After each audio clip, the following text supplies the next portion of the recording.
हमारा ये अलायंस सच्चे अर्थ में भारत की असली जो स्पिरिट है, जो भारत का आत्मा है, भारत की जड़ों में जो रचा बसा है, उसका एक अर्थ में प्रतिबिंब है।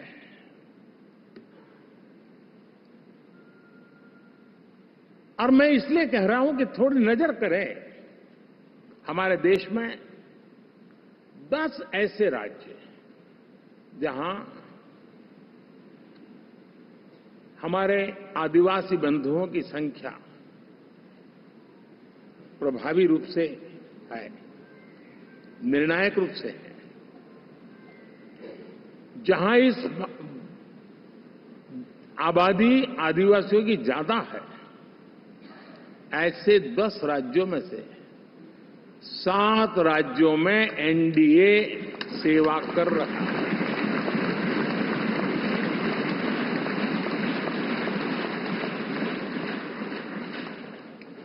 साथियों, हम सर्वपंथ संभाव के हमारे संविधान को समर्पित है और देश में चाहे हमारा गोवा हो या हमारा नॉर्थ ईस्ट हो, जहां बहुत बड़ी मात्रा में हमारे ईसाई भाई बहन रहते हैं, आज हम उन राज्यों में भी एनडीए के रूप में सेवा का अवसर हमें मिला।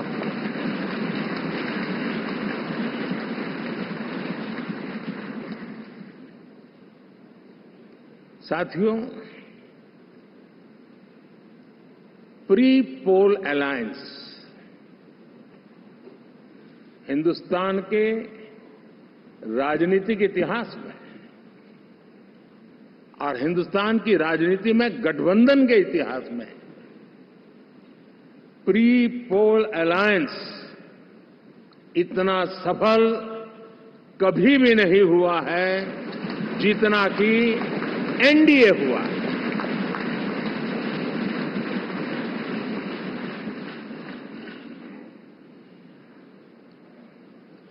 और ये गठबंधन का विजय, हमने बहुमत हासिल किया है और मैं कई बार कह चुका हूं, शब्द अलग होंगे लेकिन मेरे भाव उसमें एक सातत्य है। सरकार चलाने के लिए बहुमत आवश्यक है, लोकतंत्र का वही एक सिद्धांत है, लेकिन देश चलाने के लिए सर्वमत बहुत जरूरी होता है।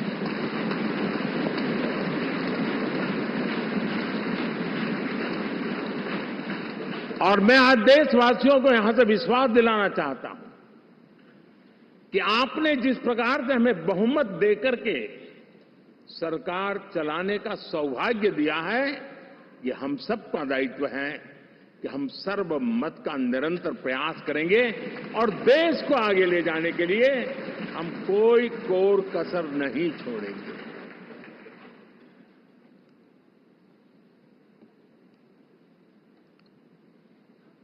साथियों, एनडीए को करीब करीब 3 दशक हो चुके हैं। यानी आजादी के 75 साल में 3 दशक एनडीए, ये सामान्य घटना नहीं है जी।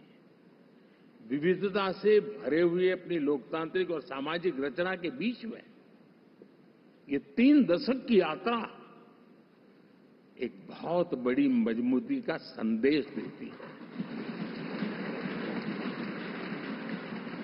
और मैं आज बड़े गर्व के साथ कहता हूं कि किसी एक समय वो था कि संगठन के कार्यकर्ता के रूप में इस अलायंस का हिस्सा था, व्यवस्थाओं से जुड़ा रहता था और आज सदन में बैठ करके आपके साथ काम करते करते मेरा भी नाता इससे 30 साल का रहा है और मैं कह सकता हूं, हकीकतों के तथ्यों के आधार पर कह सकता हूं, ये सबसे सफल अलायंस है।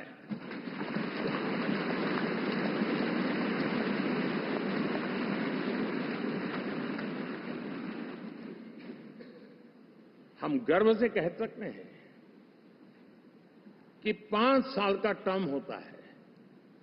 इस अलायंस ने 30 साल में से 5-5 साल के 3 टर्म सफलतापूर्वक पार किए हैं और अलायंस चौथे टर्म में एंटर कर रहा है।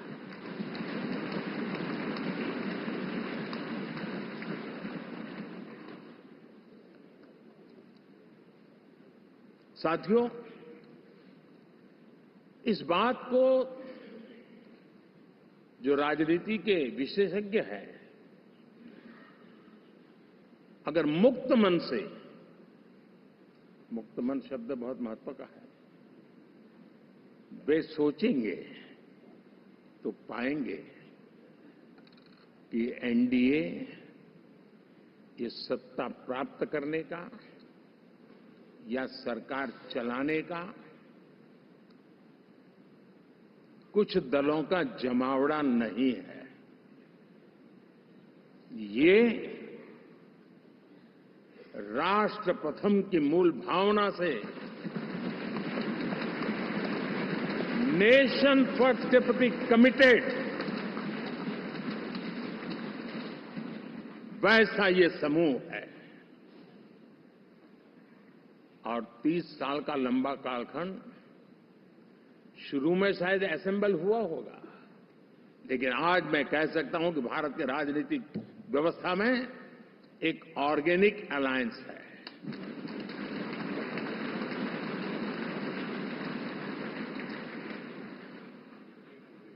और ये मूल्य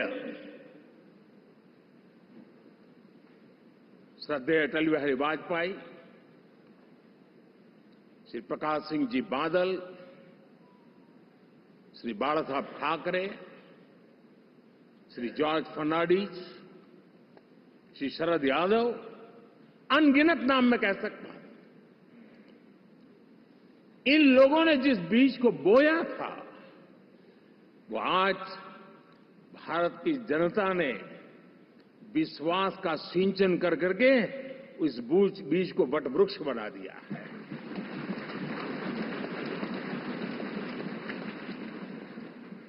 और हम सबके पास ऐसे महान नेताओं की विरासत है और हमें इसका गर्व है। बीते 10 वर्षों में हमने एनडीए की उसी विरासत, उसी मूल्यों को लेकर के निरंतर आगे बढ़ने का और देश को आगे बढ़ाने का प्रयास किया है। जैसे मैंने कहा, मुक्त मन से राजनीति के विश्लेषक अगर विश्लेषण करेंगे तो देखेंगे कि एनडीए का जो लोग दिखते हैं ना, उसमें एक कॉमन चीज नजर आती है और वो है गुड गवर्नेंस। इन सबने अपने अपने समय में, अपने अपने कार्यकाल में जब जब जहां सेवा करने का मौका मिला है, गुड गवर्नेंस इस देश को दिया है। और इस प्रकार से एनडीए एक प्रकार से, एनडीए कहते ही गुड गवर्नेंस ये अपने आप पर्यायवाची बन जाता है। साथियों, हम लोगों के सभी के कार्यकाल में, चाहे मैं गुजरात में रहा हूं या बाबू हमारे आंध्र में रहे हो या नीतीश जी ने बिहार के लिए भरपूर सेवा की, हम सबके अंदर केंद्र बिंदु में गरीब का कल्याण केंद्रस्थ रहा है।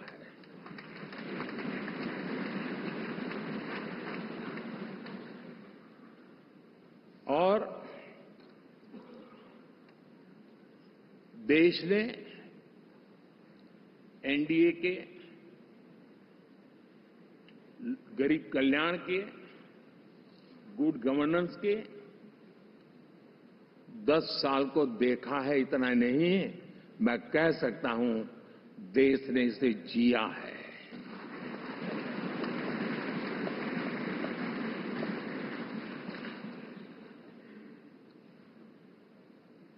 जनता जनार्दन ने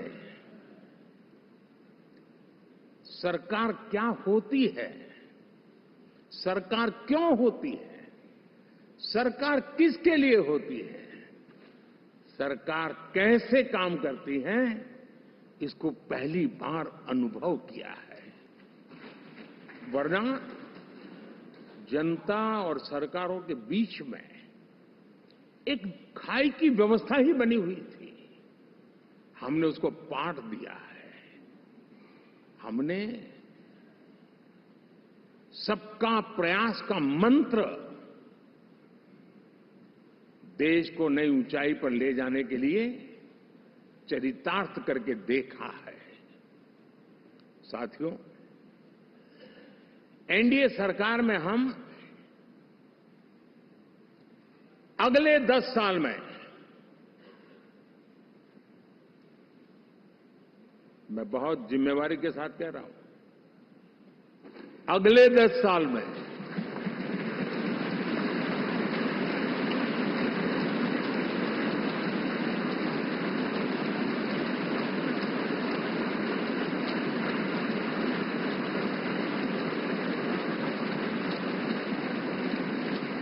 गुड गवर्नेंस, विकास, नागरिकों के जीवन में क्वालिटी ऑफ लाइफ, और मेरा व्यक्तिगत रूप से एक बहुत बड़ा ड्रीम है, मैं लोकतंत्र की समृद्धि को जब सोचता हूं तो मैं चाहता हूं कि सामान्य मानवीय के जीवन में से, और खास करके मध्यम वर्ग, उच्च मध्यम वर्ग, उनके जीवन में से सरकार की दखल जितनी कम हो उतनी लोकतंत्र की मजबूती है।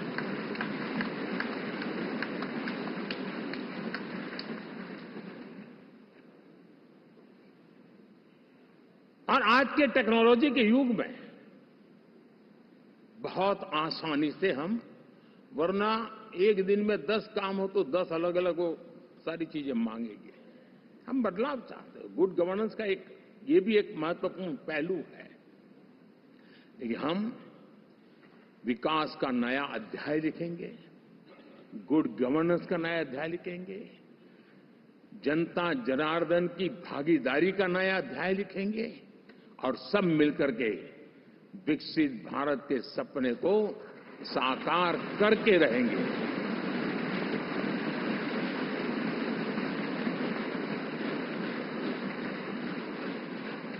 साथियों, एनडीए में, और मैं अगर विस्तार से कहूं तो सदन में किसी भी दल का कोई भी जनप्रतिनिधि होगा, मेरे लिए सब बराबर है।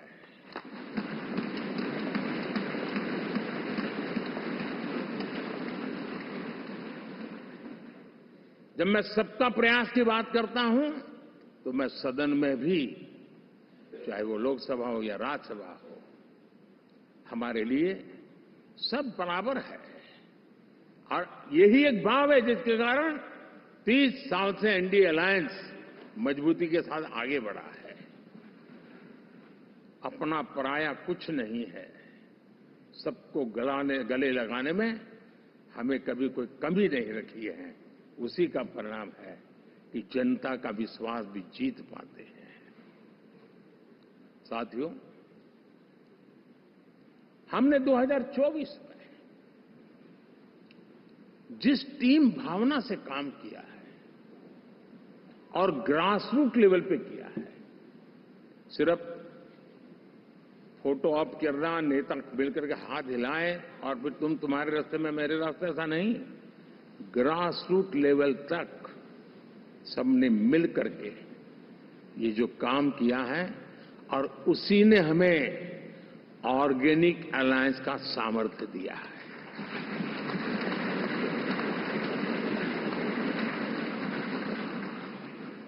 एक दूसरे का सहयोग किया है। हर किसी ने यही सोचा, जहां कम वहां हम। अगर कोई कमी है तो मैं आऊंगा, मैं मेहनत करूंगा, लेकिन तुम्हें कमी नहीं रहने दूंगा। जहां कम वहां हम, ये हर कार्यकर्ता ने जी करके दिखाया है, और तभी तो जीत आती है। साथियों, कभी कभी मैं कह सकता हूं कि हमारा 10 साल का अनुभव है, भारत के हर क्षेत्र का और भारत के हर नागरिक का जो एस्पिरेशंस हैं, रीजनल एस्पिरेशंस हैं, वे और नेशनल एस्पिरेशंस, इसका एक अटूट नाता होना चाहिए। इसके बीच में हवा तक गुजर न सके, इतना जुड़ाव होना चाहिए, तब देश आगे बढ़ता है।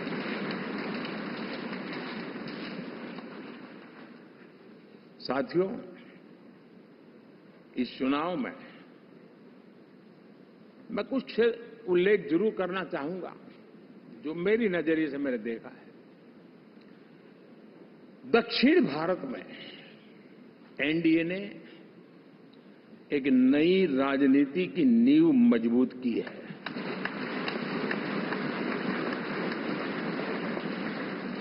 अब देखिए, कर्नाटक एंड तेलंगाना, अभी अभी तो इनकी सरकारें बनी थी, लेकिन पल भर में ही लोगों का विश्वास टूट गया, भ्रम से लोग बाहर आ गए और एनडीए को गले लगा दिया। कर्नाटक और तेलंगाना में दोनों जगह।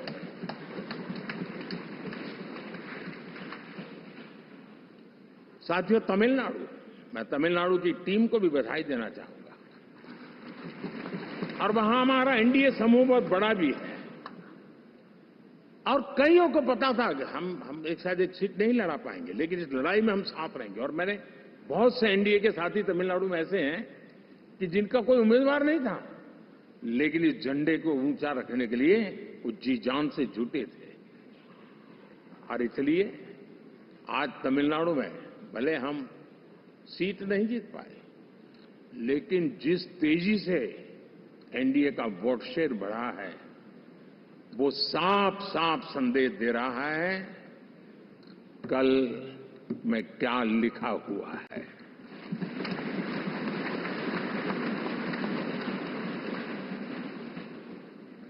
साथियों, पुडुचेरी हो, केरला हमारे सैकड़ों कार्यकर्ताओं के बलिदान हुए हैं।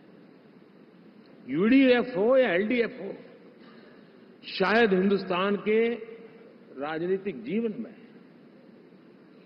इतना जुल्म एक विचारधारा को लेकर के जीने वाले लोगों पर हुआ होगा तो सिर्फ मैं कह सकता हूं केरल में हुआ है। जम्मू कश्मीर से भी ज्यादा हुआ है।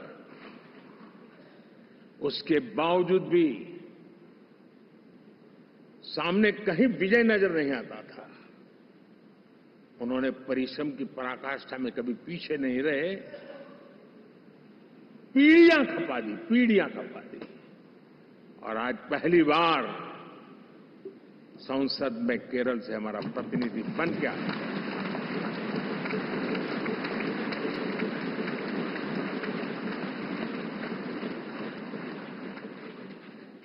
साथियों, अरुणाचल में हमने लगातार, हमारी सरकार बनती रही है और भारी समर्थन से बनती है। सिक्किम में भी हमारे एनडीए की सरकार करीब क्लीन स्वीप के साथ, अरुणाचल क्लीन स्वीप। आंध्र, मैं अबू बाबू को पूछ रहा था, बोले हिस्टोरिकली ये सबसे हाईएस्ट विक्ट्री है।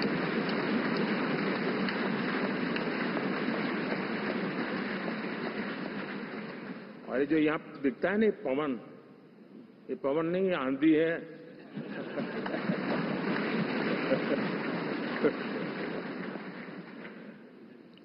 आंध्र ने इतना बड़ा हमारे प्रति जनमत दिया है। हिंदुस्तान के लिए एक सामान्य मानवीय की विकास की जो जिजीविषा है उसका प्रतिबिंब है। और महाप्रभु जगन्नाथ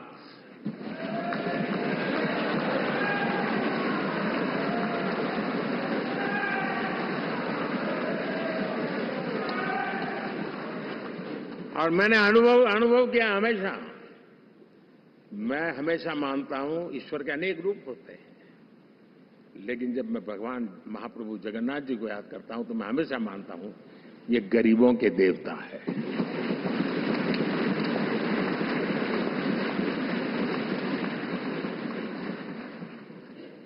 और वहां जो क्रांति रूप परिणाम आया है, मैं इसे एक रिवॉल्यूशन देख रहा हूं। और मैं इसके साथ कह सकता हूं कि विकसित भारत का हमारा जो सपना है, आने वाले 25 वर्ष, पहले मैंने 10 साल कहा था, या मैं 25 साल कह रहा हूं, आने वाले 25 साल महाप्रभु जगन्नाथ जी की कृपा से उड़ीसा देश की विकास यात्रा के ग्रोथ इंजन पैकी एक होगा।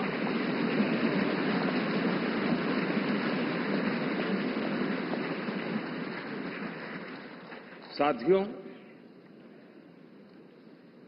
हम लोग जब 4 जून के नतीजे चल रहे थे, मैं तो अपने काम में कुछ व्यस्त था। बाद में फोन आना शुरू हो गए, तो मैंने किसी को पूछा, यार ये तो ठीक है आंकड़े वांकड़े, तो मुझे ये बताओ कि ईवीएम जिंदा है कि मर गया?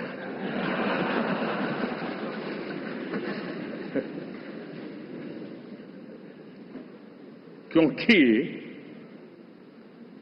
ये लोग तय करके बैठे थे कि भारत के लोकतंत्र और लोकतंत्र की प्रक्रिया के प्रति विश्वास ही लोगों का उठ जाए, और लगातार ईवीएम को गाली देना। और मुझे तो लगता था कि शायद इस बार वो ईवीएम की अर्थी का जुलूस निकालेंगे, लेकिन 4 जून शाम आते आते उनको ताले लग गए, ईवीएम ने उनको चुप कर दिया।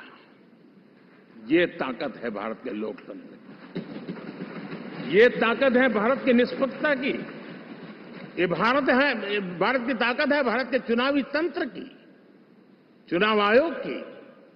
और मैं मानता हूं कि ये आशा करता हूं कि 5 साल तो अब ईवीएम शायद मुझे नहीं सुनाई देगा, लेकिन जब 29 में हम जाएंगे तो फिर से शायद ईवीएम को लेकर के नाचने की शुरुआत करेंगे, क्योंकि इनके सुधरने की संभावना बहुत कम है। आप देखिए, चुनाव के समय मैंने पहली बार देखा, शायद हर तीसरे दिन